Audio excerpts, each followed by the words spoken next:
Alors, bienvenue à tout le monde à ce webinaire sur la stratégie de commercialisation du modèle SaaS. Je vais faire mon exposé pendant 15-20 minutes et puis je vous laisserai poser vos questions ensuite. Vous pouvez d'ailleurs les poser pendant que j'expose, comme ça j'aurai des questions de suite après. Donc, le sujet aujourd'hui, c'est stratégie de commercialisation d'un modèle SaaS. En introduction, je vais déjà définir très rapidement ce que c'est que le modèle SaaS, selon mon point de vue, et puis d'en définir les objectifs pour un éditeur. Donc, dans les modèles éditeurs, on a le modèle on-premise qui correspond à un logiciel qui est installé dans le système d'information du client. Le modèle ASP, Application Service Provider, qui là est un bundle du logiciel, d'un logiciel on-premise qui va être hébergé et on va le bundler, ça, l'hébergement, la maintenance et le support, et on va faire une offre que j'appelle une offre ASP, c'est-à-dire Application Service Provider. Et le modèle SaaS, qui là est un vrai service numérique. Donc, ce qui est important de comprendre, c'est que le modèle SaaS apporte directement une finalité à notre client, alors que le modèle on-premise ou le modèle ASP, c'est un moyen qu'on met à disposition du client. Et quand on va aider au paramétrage et à l'intégration de ce logiciel, on va en faire une finalité. Donc, dans le modèle SaaS, la partie intégration ou onboarding est moins lourde et plus rapide. On a directement une finalité avec le service numérique. Alors, les objectifs de ce modèle pour un éditeur, c'est de favoriser l'accès à son marché en diminuant l'effort de vente par l'apport de valeurs supplémentaires, et je vais détailler un peu ça, qu'est-ce que c'est ces valeurs supplémentaires par rapport à un logiciel ASP ou on-premise, et par une simplicité d'accès aux services. C'est également d'accéder à de nouveaux marchés sur des nouveaux segments, et généralement des segments où on va retrouver des entreprises de plus petite taille, ou même à l'international. Il est beaucoup plus facile d'aller à l'international avec le modèle SaaS qu'avec un logiciel on-premise ou ASP. C'est également avoir plus de flexibilité, d'agilité pour s'adapter aux demandes du marché et à la concurrence. On va faire des mises à jour beaucoup plus fréquentes et on va avoir capacité à déployer ces mises à jour beaucoup plus facilement. Et puis, c'est aussi augmenter la partie récurrente de son revenu et la valorisation de l'entreprise. Donc, ce modèle SaaS va se caractériser par un certain nombre de choses qui vont faire la différence entre ce modèle SaaS et le modèle on-premise. Déjà, le premier élément, qui est l'élément, à mon sens, le plus important, c'est une proposition de valeur avec des composantes qui sont seulement possibles en SaaS. Ça sera pour les éditeurs de type sectoriel des services de métiers, notamment apportés par la donnée, que cet éditeur va intégrer et maintenir dans son application. Et je vais vous donner un exemple juste après de ce que je veux dire par ces services métiers. Et puis, pour les éditeurs plus horizontaux, ça sera des technologies innovantes qui sont faisables uniquement en SaaS. Alors, je vois que j'ai des questions, je regarde très rapidement.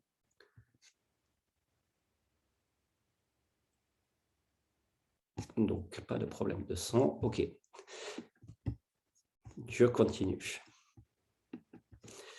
Ça nécessite également une architecture d'application qui rende possible ces éléments de valeur SaaS et qui favorise la scalabilité et l'onboarding des clients. Quand je parle d'applications SaaS, c'est des applications de type qu'on appelle horizontale, basées sur des microservices. Également, un processus de développement agile qui permet des mises à jour fréquentes. Un business model et une offre packagée qui va être basée sur l'usage et qui va nous permettre de faciliter la vente et de réduire le cycle de vente. Des routes to market et un processus de vente adapté au modèle SaaS. Et puis, un processus de relation client et de support qui a une dimension commerciale pour limiter le churn et favoriser l'upsell. Je vais détailler un certain nombre de ces éléments de suite et je vais commencer par la proposition de valeur. Et je vais faire ça au travers d'un exemple. Et cet exemple, c'est un exemple réel d'une application qui sert à optimiser la masse salariale pour l'organisation publique territoriale. La cible de cette application, ce sont les mairies, les départements, etc., etc. Donc, qu'est-ce qu'elle prend en input? Elle prend les bulletins de salaire et elle va montrer tout un tas d'indicateurs par rapport à cette masse salariale et elle va permettre de simuler l'évolution de cette masse salariale en faisant évoluer certains critères. Cette application est connectée à un observatoire des salaires du public territorial qui est constitué de données mises à jour par l'éditeur, mais également de données qui sont des données agrégées, agrégées des clients qui proviennent de l'application. Qu'est-ce que permet cet observatoire? Quel service amène cet observatoire? C'est des services de benchmark déjà. Pourquoi? Parce que quand, par exemple, une mairie de 30 000 habitants va utiliser cette application, elle va avoir des informations sur comment se situe par rapport à lui une mairie qui lui ressemble, c'est-à-dire peut-être entre 15 et 40 000 habitants. Et donc, on va avoir des valeurs de benchmark. Et puis, cet observatoire va servir aussi à guider l'utilisateur de l'application vers une progression de sa masse salariale qui va dans le bon sens en lui mettant à disposition tout un tas de contenus. Voilà, donc ça, c'est la partie, effectivement, service qui est amenée. Et c'est la partie service qui est amenée par de la donnée que va mettre à jour et maintenir l'éditeur de logiciels en mettant à disposition des vrais services de benchmark et de guide dans l'exécution de son process.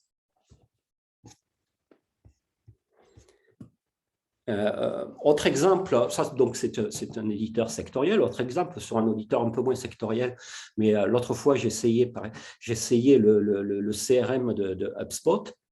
Il y a une fonctionnalité tout simple dans le CRM de HubSpot. Quand vous voulez rentrer une nouvelle entreprise, il vous suffit de mettre l'adresse du site internet de cette entreprise et HubSpot va chercher toutes les informations relatives à cette entreprise, comme l'adresse, le code postal, la ville, le chiffre d'affaires, etc., etc.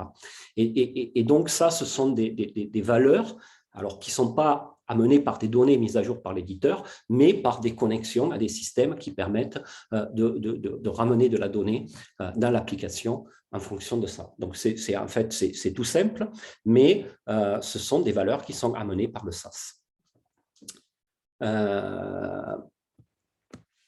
Maintenant, si j'évolue sur l'offre, dans une stratégie de commercialisation, bien sûr, il faut définir le packaging et le pricing. Là, je vais vous donner un exemple qui est un exemple d'une application qui est là pour garantir la conformité fournisseur. Donc, un donneur d'ordre, une entreprise qui a des fournisseurs, a des obligations légales par rapport à ses fournisseurs, c'est-à-dire de maintenir un certain nombre d'informations sur ses fournisseurs qui peuvent lui être demandées par l'administration.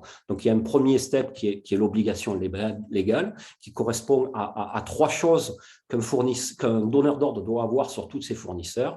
C'est son extrait CABIS à jour, sa déclaration, enfin, comme quoi il est en règle avec ses déclarations URSSAF.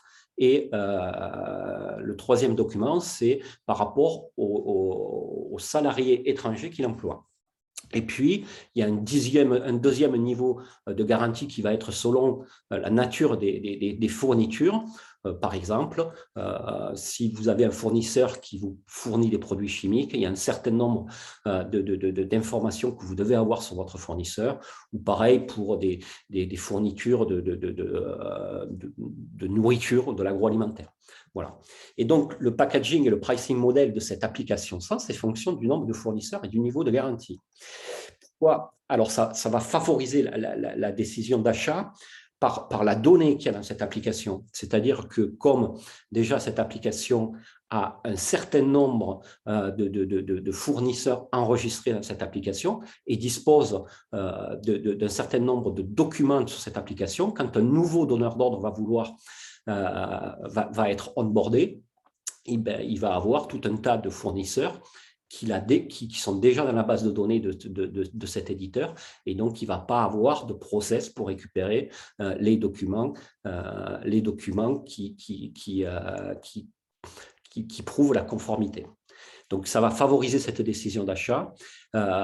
Et donc, la donnée, cette base fournisseur facilite la vente et l'onboarding. Et puis, on va pouvoir faire de l'upsell sur un nombre de fournisseurs plus large et sur des niveaux de garantie sur certains types de fournisseurs. Et ça, c'est un rôle qui va être confié au CSM, au Customer Success Manager. Donc là, on est sur un packaging et un pricing qui va favoriser la décision d'achat et qui va réduire le cycle de vente parce que finalement, le client va pouvoir tester sur un nombre limité de fournisseurs et va pouvoir vérifier et valider la pertinence de cette application et le gain de temps qu'il va produire par rapport à ça.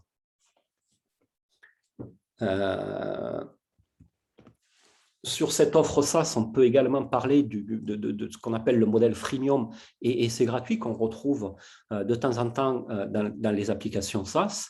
Donc, je rappelle ce que c'est que le freemium. Le freemium, c'est on a une première application qui est gratuite et on a des fonctionnalités supplémentaires qui sont payantes ou des choses supplémentaires payantes. Donc, le freemium, c'est gratuit tout le temps, hein, c'est-à-dire la partie gratuite de l'application est tout le temps. Donc ça concerne les marchés matures avec une cible large. Pourquoi? Parce que la partie gratuite, le client va se connecter tout seul, c'est-à-dire va travailler tout seul sur son application, va essayer l'application tout seul. Et donc, il faut qu'il comprenne vraiment la valeur rapidement. Pourquoi? Parce qu'on n'a rien investi, donc on va passer peu de temps pour comprendre ce que ça nous amène. Donc, c'est fait pour les marchés matures, c'est-à-dire des marchés sur lesquels la cible a l'habitude d'utiliser des outils similaires. Et avec une cible large, pourquoi? Parce qu'il y a tout un tas, il y a une partie importante de la cible qui va se contenter de l'offre gratuite, et il n'y en a qu'un pourcentage minime qui va passer sur les versions payantes. Donc finalement, en B2B, ce modèle freemium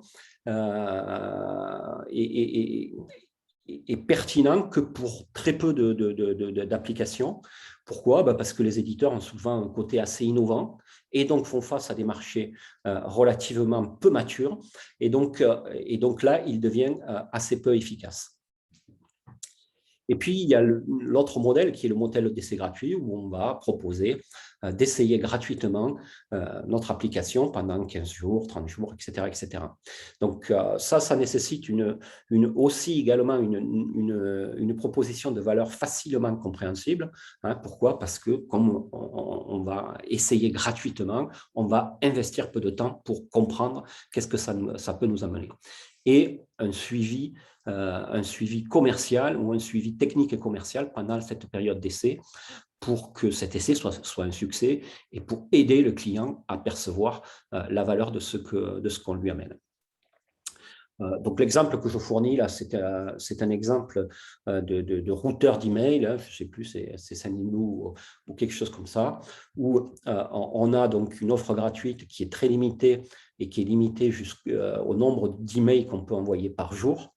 Donc, on a une barrière là, entre le gratuit et le payant qui est quand même très précise. Et ça, c'est important aussi. Hein, sur le modèle, donc là, on est vraiment dans un modèle freemium. Sur le modèle freemium, il faut avoir une barrière de prix qui soit assez précise entre le gratuit et le payant. Sinon, ça fonctionne mal. Voilà. Et donc là, par rapport à ce que je disais, donc un routeur d'email, ça a une cible large, hein, ça concerne toutes les entreprises. Ça concerne la cible, c'est toutes les entreprises.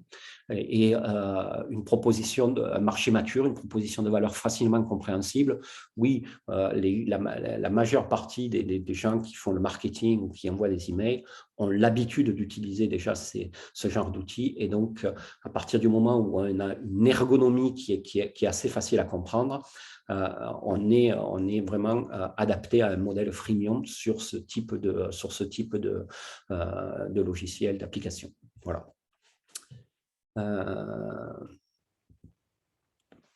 Maintenant, j'en viens aux routes to market. Alors, les routes to market, c'est assez différent entre les éditeurs horizontaux et les éditeurs sectoriels. Je rappelle ce que c'est qu'un éditeur horizontal. Un éditeur horizontal, c'est un éditeur qui s'adresse à tous les métiers et tous les secteurs d'activité et qui travaille une proposition de valeur basée sur son expertise technologique. Alors que les éditeurs sectoriels, et je suis désolé pour la faute d'orthographe, les éditeurs sectoriels, c'est un éditeur qui va s'adresser à un secteur d'activité ou à un métier et qui travaille sa proposition de valeur plutôt sur l'expertise du métier de ses clients. Pour ces éditeurs sectoriels, le premier route to market qui est à travailler, c'est bien sûr la vente directe. Pourquoi? Parce qu'on maîtrise la relation avec le client, on est expert de cette partie de son métier à notre client, et donc un intermédiaire entre les deux a finalement peu de valeur ajoutée. Par contre, dans le monde SaaS, ce qu'on peut trouver pour les éditeurs sectoriels, c'est des partenariats commerciaux avec des sociétés non informatiques. Je vais vous donner un exemple. Par exemple, une agence de communication va faire un partenariat avec un éditeur de marketing automation pour pouvoir proposer cet outil de marketing automation et le mettre en œuvre dans le contexte client, c'est-à-dire travailler sa démarche de ce client inbound marketing en s'appuyant sur ce partenariat avec un éditeur de marketing automation. Donc, ce type de partenariat va nécessiter un programme de partenariat, peut-être une offre spécifique pour ses partenaires commerciaux, voire même une console pour pouvoir gérer ses clients de façon autonome. Et troisième possibilité pour les éditeurs sectoriels, c'est ce que j'appelle les partenariats technologiques qui se font avec d'autres éditeurs de logiciels si la proposition de valeur est précise. C'est-à-dire, on est un éditeur sectoriel plutôt centré sur un métier. On va proposer d'englober sur notre éditeur sectoriel plutôt sur un secteur d'activité, ces fonctionnalités.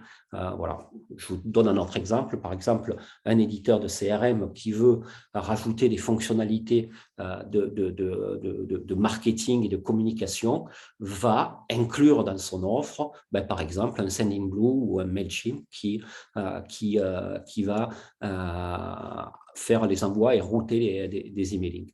Donc ça nécessite les partenariats technologiques, nécessite des capacités d'intégration technique, ce qu'on appelle des API, pour pouvoir être efficace. Sur les éditeurs horizontaux, donc la vente directe est totalement possible, mais aussi et surtout les partenariats technologiques. C'est les mêmes partenariats technologiques dont je parlais tout à l'heure sur les éditeurs sectoriels. C'est des partenariats technologiques avec d'autres éditeurs de logiciels. Ils ont développé, l'éditeur horizontal a développé une expertise technologique, une fonctionnalité qui est extrêmement pertinente. Il va proposer d'intégrer cette fonctionnalité dans des logiciels plus sectoriels. L'exemple, c'est peut-être un logiciel de BI qui est horizontal, va proposer d'intégrer sa capacité de faire des tableaux de bord avec d'autres éditeurs, comme des éditeurs de CRM, de RP, etc. Voilà. Voilà, donc j'en ai fini un peu sur ce que je voulais aborder aujourd'hui dans ce webinaire. Ce qu'il faut retenir, c'est une proposition de valeur SaaS est différente d'une proposition de valeur d'un logiciel on-premise parce qu'elle amène des services métiers pour les éditeurs sectoriels, elle amène des technologies pour des éditeurs horizontaux.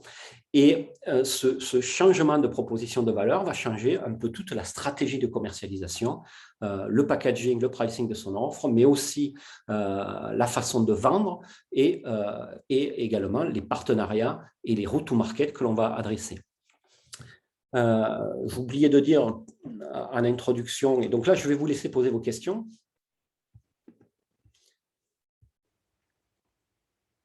Donc, je commence à avoir des questions.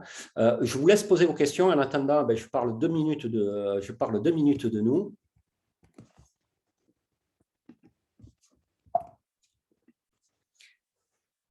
Donc, SalesDrive est une marque de Route2Business. Route2Business est une entreprise qui est spécialisée sur l'accompagnement des éditeurs de logiciels au travers de la formation. Et puis, SalesDrive, c'est la partie accompagnement.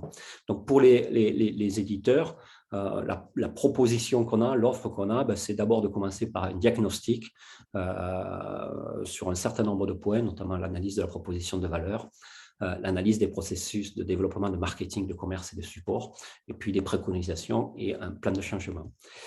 Ensuite, on a une offre qui permet de travailler sur la valeur, et puis on a des offres d'accompagnement sur les différents services importants d'un éditeur de logiciels. Voilà. Donc, l'offre SalesDrive est une offre d'accompagnement des éditeurs de logiciels. Et si vous avez des questions par rapport à cette offre, n'hésitez pas à revenir vers moi. Voilà, je vais prendre vos questions maintenant.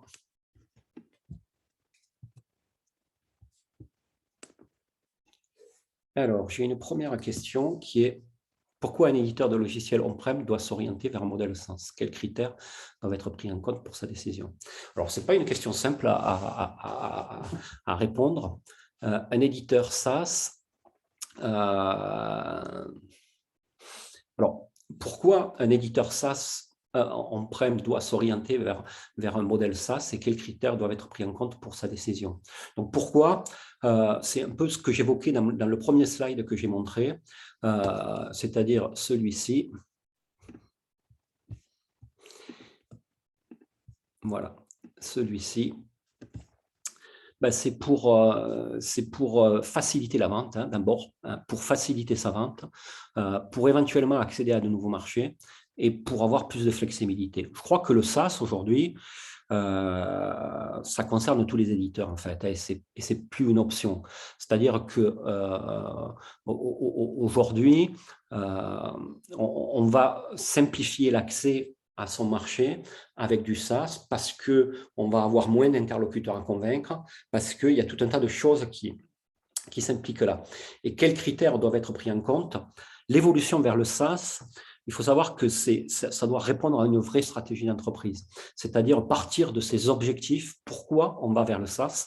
Partir de ses objectifs stratégiques. Et puis, ça nécessite une transformation un peu globale de l'entreprise. Quels critères doivent être pris en compte pour prendre sa décision? C'est des critères de marché, quoi. Je ne dis pas que tous les éditeurs on-premise doivent aller vers le SaaS, mais il faut avoir des critères de marché. Où sont mes concurrents? Est-ce qu'ils vont vers le SaaS? Est-ce que l'expertise que j'ai développée va m'aider à accéder à de nouveaux segments de marché, etc., etc. Donc, ce n'est pas facile de répondre à cette question, mais il y a vraiment beaucoup de choses qui doivent être prises en compte, et notamment une réflexion stratégique sur quels objectifs je me donne avec le SaaS et quels objectifs qualitatifs, comme ceux que je viens d'aborder, mais aussi quels objectifs quantitatifs, qu'est-ce que je prévois comme revenu, etc., etc. J'ai une autre question. Quels sont les écueils que rencontrent les éditeurs logiciels dans leur transformation vers un modèle SaaS? Les principaux écueils que je rencontre, c'est d'avoir une réflexion qui est extrêmement technique dans cette évolution vers le SaaS. C'est-à-dire que les éditeurs de logiciels qui réfléchissent à aller vers ce modèle SaaS, ils commencent à regarder ce qu'ils faisaient, quelles fonctionnalités ils avaient développées en mode on-premise ou ASP, et ils essayent de faire la même chose. Alors que je pense que la réflexion doit partir d'un peu plus loin, c'est-à-dire doit partir vraiment des objectifs marchés. Donc, le premier écueil que rencontrent les éditeurs, c'est cette réflexion sur la proposition de valeur que je dois porter avec mon modèle SaaS qui est induite assez souvent par ce qu'on faisait avec du on-premise, alors que je pense que ça doit être différent. D'autres écueils, c'est l'écueil tous les changements qui sont nécessaires, les changements sur les routes to market.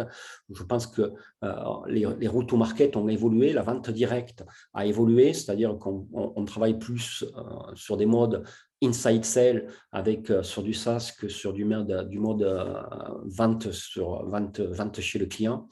On travaille plus des routes to market de partenariat technologique ou de partenariat commercial, mais avec des entreprises non commerciales, c'est-à-dire que l'intégrateur, le value-added reseller disparaît petit à petit avec le modèle SaaS. Donc, il y a tout un tas de choses. Et puis après, c'est des questions sur comment faire évoluer mon application dans son architecture et dans mon process de développement, où on va y aller par étapes. On va y aller par étapes parce que transformer d'un coup une application d'un modèle on-premise vers un modèle SaaS en termes d'architecture, ben, ça peut être très lourd. Donc, on va y aller par étapes sur des modules d'abord, etc., etc. Donc, les écueils, c'est aussi des écueils liés à la planification de comment je vais vers le modèle SaaS.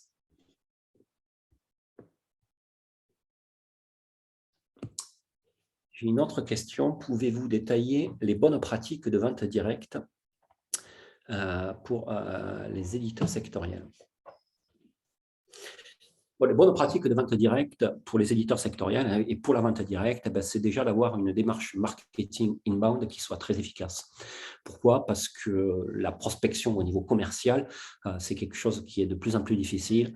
Et donc, il faut travailler vraiment une démarche inbound marketing basée sur des contenus marketing extrêmement précis et porteurs de l'expertise pour générer des leads en nombre et avec un niveau de qualification suffisant. À partir de là, à partir du moment où on a ces leads, on va travailler donc la démarche commerciale avec un premier contact de découverte avec le client et un premier contact de découverte pour bien comprendre son problème et l'aider à exprimer son besoin de façon à ce qu'il corresponde à ce que l'on propose. Et puis, derrière, ça devient un peu plus classique. On va faire une démonstration et on va faire une proposition commerciale et on va essayer de signer. Voilà. Donc, la différence dans la vente directe, la différence entre un logiciel on-premise et un logiciel SaaS, c'est qu'on va convaincre normalement moins de personnes, on s'adresse plus aux métiers et la DSI a moins d'importance. Et donc, ça devrait faciliter la vente. Je regarde si j'ai d'autres questions.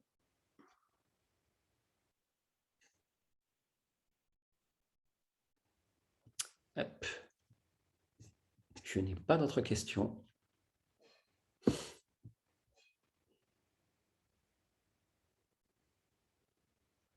Écoutez, s'il n'y a pas d'autres questions. Alors, j'ai une autre question. Est-ce que SalesDrive propose l'accompagnement des éditeurs vers le SaaS sur des aspects définition d'une offre SaaS, les to business et préparation de l'organisation? Oui, ce qu'on a voulu faire avec SalesDrive, en se basant sur les compétences de SalesDrive, mais aussi sur un réseau d'experts, c'est adresser un peu toutes les problématiques importantes que peut avoir un éditeur qui va vers le SaaS. Donc, on va l'accompagner sur la définition de sa proposition de valeur, en l'accompagnant, en essayant de sortir un peu de ce qu'on faisait en mode on-premise. Et on va l'accompagner sur le packaging, le pricing de son offre. On va l'accompagner également sur les routes to market, par exemple, concevoir un programme de partenariat. Et on va essayer de l'accompagner aussi sur définir l'ordre des choses pour pouvoir être le plus efficace possible.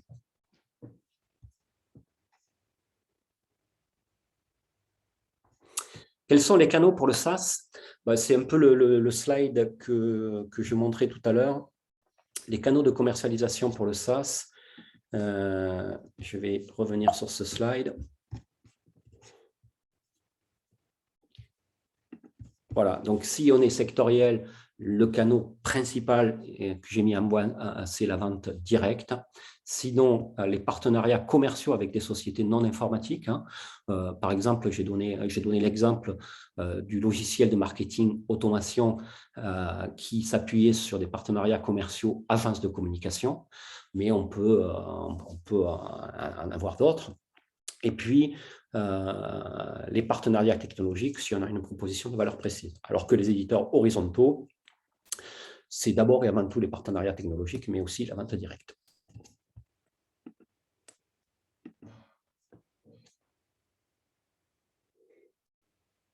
Les canaux de vente, je pense que j'ai répondu à la question avec ce slide, Virginie.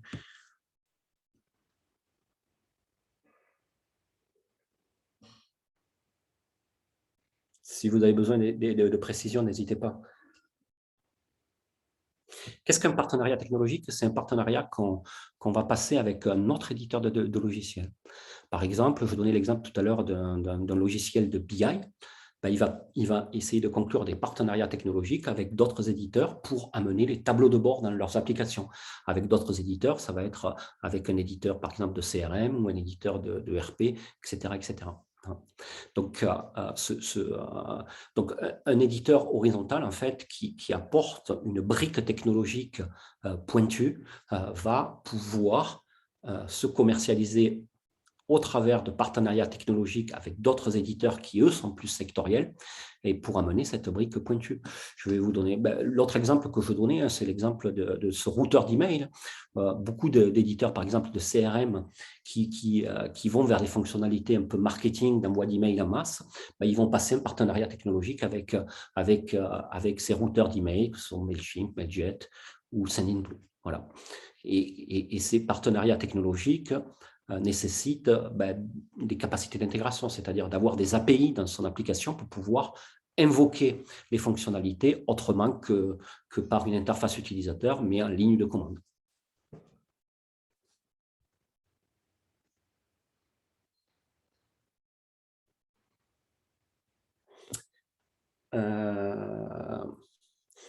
Les coûts de maintenance du SaaS versus on-premise. Alors, les coûts de maintenance du SaaS versus on-premise, ça dépend un peu où on en est un peu en termes de technologie et de process de développement sur notre application SaaS. Mais quand on va vers des outils et des méthodes de type DevOps qui vont matérialiser l'environnement de développement, de test et de production et qui vont faire tout le circuit. Donc là, les coûts de maintenance sont diminués.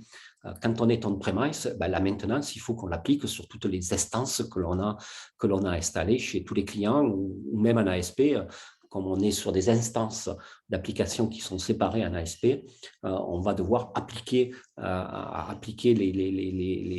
les évolutions, les mises à jour sur chacune de ces instances. Donc là, ça fait des coûts qui sont importants. Alors qu'en mode SaaS, avec des process et des outils de type DevOps, on va faciliter et on va déployer cette maintenance très, très facilement. Alors, c'est plus facile à dire qu'à faire, mais...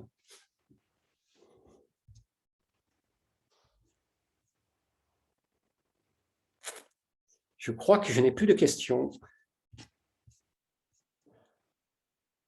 Donc, comme je vous disais, je vous remercie donc de votre attention et puis on vous envoie la presse et puis la vidéo de ce webinaire. Donc, je vous souhaite un excellent appétit et je vous dis à bientôt pour un autre webinaire.